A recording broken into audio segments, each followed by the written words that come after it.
Mira, José Luis, ese tema es muy claro en el siguiente sentido, en dos razones. Lo primero es que la propia Constitución de la República es el que otorga el poder al presidente de la República para emitir decretos. En este caso, para la constitución de este tipo de fideicomisos.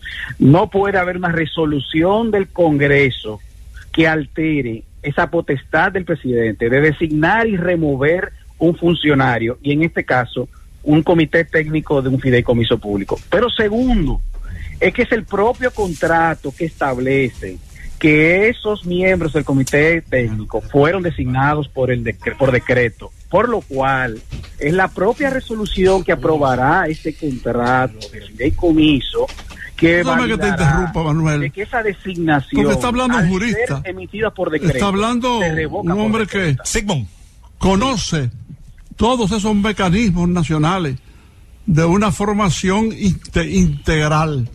Ahora, no puede el presidente de la República remover a una de esas personas porque han sido designadas por el poder legislativo. ¿Quiere decir eso que el poder legislativo tendría en ese caso más importancia que las decisiones del jefe del Estado? No, don Álvaro. Mire, primero, gracias por sus palabras. El presidente de la República no pierde las competencias que son otorgadas por la propia Constitución para la designación y remoción de servidores públicos, en este caso, miembros del comité técnico de un fideicomiso. O sea que la resolución del Congreso no le impide al presidente que mañana decidir la remoción de esos miembros del comité técnico. Tenemos que establecer también que hay una diferencia entre una resolución y una ley. La resolución que emite el decreto es la ratificación de un contrato de fideicomiso. No tiene la misma naturaleza jurídica que una legislación. Pero vuelvo y reitero, es que las potestades del presidente de la emisión de decretos es constitucional, por lo cual no hay ninguna duda de que el presidente de la República tiene la potestad de designar y remover a estos miembros del comité técnico. Sí, tú como especialista en la materia, conocedor a fondo, profundo, de todos estos intríngulis, qué sé yo, qué vaina, ¿tú estás de acuerdo como institución y ahora para este caso de la energía eléctrica, tú estás de acuerdo con el fideicomiso? Don Álvaro, sí, mire, lo primero que la utilización del fideicomiso de Punta Catalina, hay que aclarar, como lo dijo el presidente de la República, no es una privatización. El fideicomiso Punta Catalina se crea, primero, por la razón de que al la CDE estar en proceso de liquidación, Punta Catalina quedaba en un limbo jurídico de cuál era la propiedad de esta. Entonces tenía que ubicarse la planta ya sea en una empresa pública o un fideicomiso público. El gobierno decidió utilizar la figura fideicomiso porque es una figura que es más transparente, que va inclusive al Congreso como está yendo, para que el propio Congreso verifique ese contrato, verifique la idoneidad del mismo y ratifique las obligaciones que asuma el fiduciario, en este caso que Fiduciaria Reserva, que es una fiduciaria del gobierno.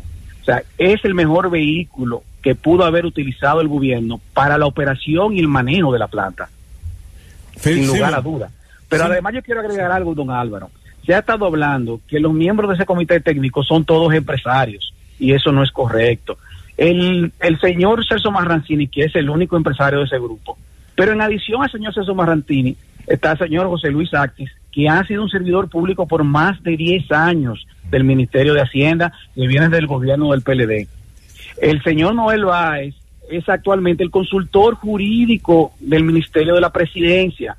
Giorgi Reynoso, que ustedes todos lo conocen, es miembro del Consejo Unificado de las EDES, designado por decreto. O sea, es un comité técnico compuesto por funcionarios públicos, la mayoría. O sea que tampoco es cierto de que todos son empresarios. Sí. Entonces, aquí hay una ratificación y una validación clara de que el fideicomiso Punta Catalina sigue controlado y seguirá controlado por el Estado Dominicano. Sigmund, Felipe Romero, Mira, hermano. ¿Cómo está, Felipe? Lo primero es que nadie se opone al fideicomiso. Lo único que se está pidiendo es que, ¿por qué la representación tiene que ser una representación física, de persona física? Intuito persona. Y no de persona jurídica. Es lo primero. Lo segundo es explicar... Perdón, Felipe. Divide eso y explícanos a nosotros, los ignorantes. La persona que jurídica... la persona física y la persona jurídica, ¿qué quiere decir eso? La persona física, don Álvaro, son la persona in situ persona que asumen una responsabilidad de manera personal frente a una designación determinada o frente a un hecho. La persona jurídica son los que representan las instituciones, de manera que son las personas que tienen una representación a través de una institución. Quienes están representadas son las instituciones, no la persona de manera individual. Esas personas que conforman ese comité técnico ahí no tienen representación jurídica, son individuos que actúan en función de los intereses que ellos entienden que deben de actuar. Entonces, esa es la primera preocupación. Lo segundo, explicamos el tema del fideicomitente adherente, donde no hay un límite de participación accionarias en el fideicomiso. Y tercero, decirte lo siguiente, hermano: todo contrato comercial que pasa por el Congreso tiene un solo objetivo: garantizar la seguridad jurídica. Correcto. Garantizar la seguridad jurídica. Por tanto, una vez aprobado ese contrato o esa resolución por el Congreso Nacional, ese contrato se constituye en una vinculante a todas las instituciones para evitar que en el futuro cualquier individuo pueda alterar la cláusula que esté contenida en ese contrato. Por tanto, el hecho de que en el mismo contrato, en su cláusula 10, se contemple la referencia al decreto, implica implícitamente que quedan esas figuras físicas como parte del comité técnico, y además de eso que establece la forma en cómo sustituirlo. Felipe, lo único que estamos pidiendo, ¿dónde dice en el contrato que esas personas son irremovibles? Que tienen que ser, su remoción tiene que ser sobre la base de una ley. No, ¿Dónde lo dice? No lo dice, pero déjame decirte algo, amigo. ¿Y dónde allí dice? Un momentico, por favor. Si el contrato muy buena la pregunta que hace Manuel. No solo que no existe, como va a explicar ahora el maestro Nayib Chaede, sino que, bueno, el que nombra es el que quita. Sigmund, si nos dejas responder, te puedo decir lo siguiente. Sí, claro. Y te voy a responder con una pregunta.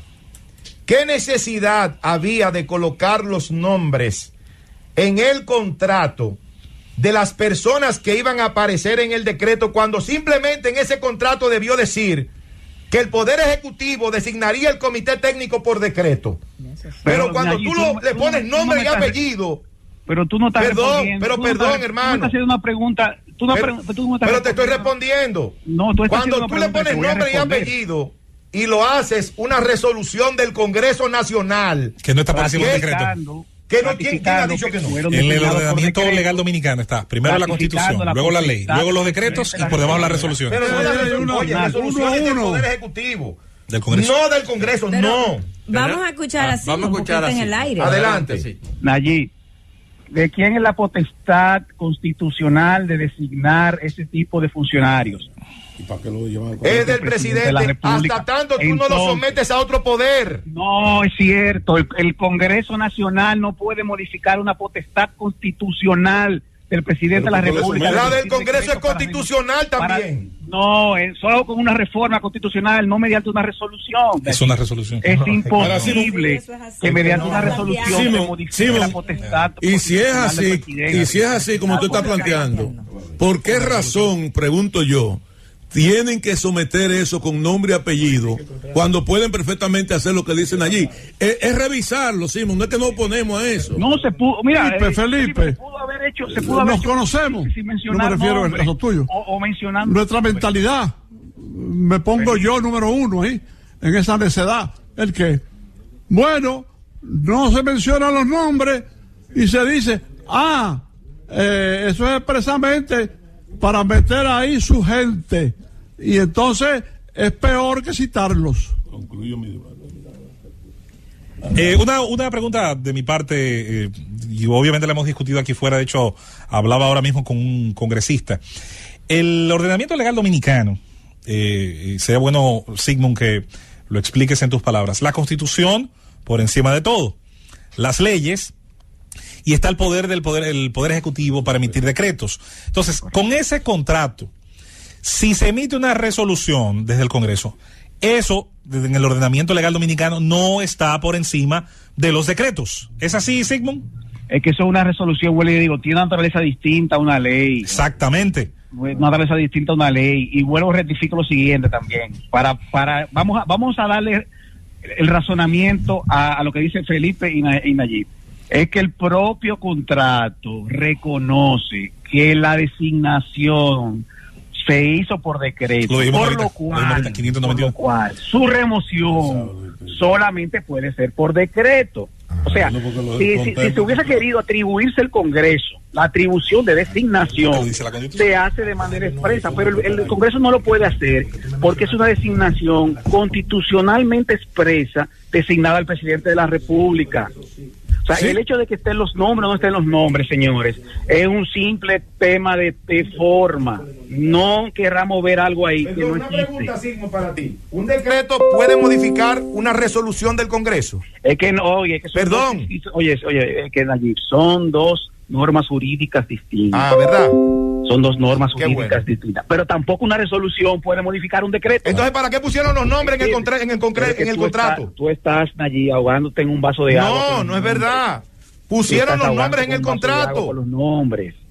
Todo fideicomiso tiene una unidad técnica, un comité técnico, todos se designan en el contrato de fideicomiso. En este caso, simplemente lo que se hizo una mención intuito persona, que en otros casos no se ha hecho intuito persona, pero eso no implica que eso lo petrifica a esas 5 personas como funcionarios permanentes por 30 años en este fideicomiso. Simón, te compro esa parte para yo ir concluyendo ya con el debate, pero te voy a hacer una pregunta. Si las resoluciones que apruebe el Congreso Nacional, que son contratos comerciales, y el fideicomiso es un contrato comercial, y me voy a la rescisión del contrato o al tema que hubo que ver con Codasa, con los peajes, y al tema del contrato de la autopista del Nordeste, si es así, ¿por qué razón el Congreso entonces, de golpe y porrazo, no varió la cláusula del contrato de la autopista del Nordeste y tuvo que negociar?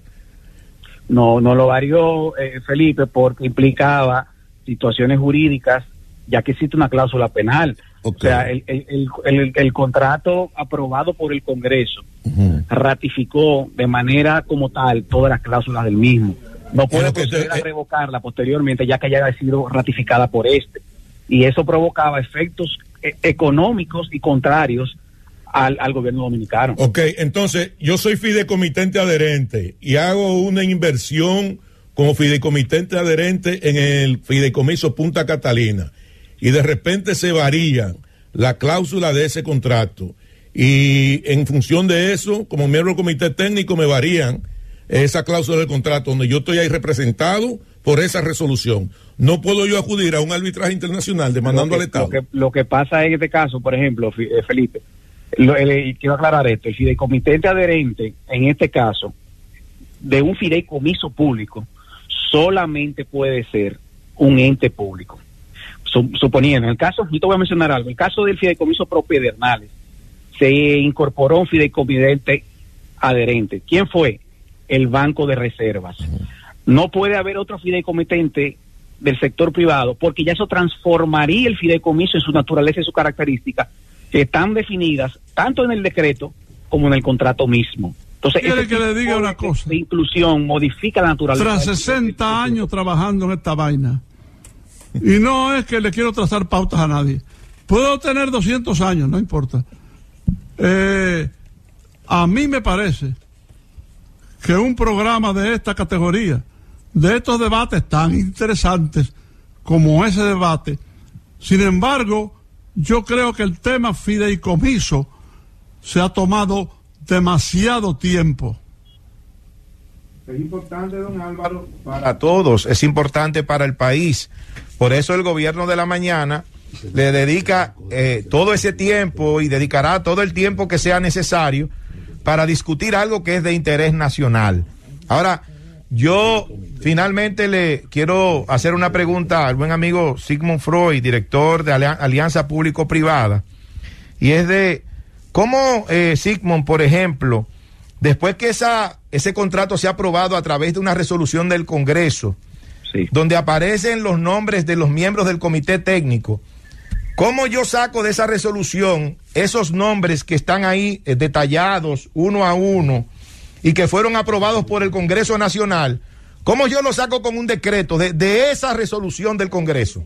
No, que la resolución simplemente aprueba el contrato de fideicomiso. Dentro de las cláusulas del contrato de fideicomiso se estableció que el presidente de la República designa por un decreto a esos miembros del comité técnico. Es decir, que la propia resolución ratificó la potestad constitucional del presidente de designar y remover. Ahora te pregunto, Nayibe, si el presidente no fue que pudo nombrar, sino una resolución, entonces quiere decir que esa designación de esos 5 fuera ilegal, lo cual no es.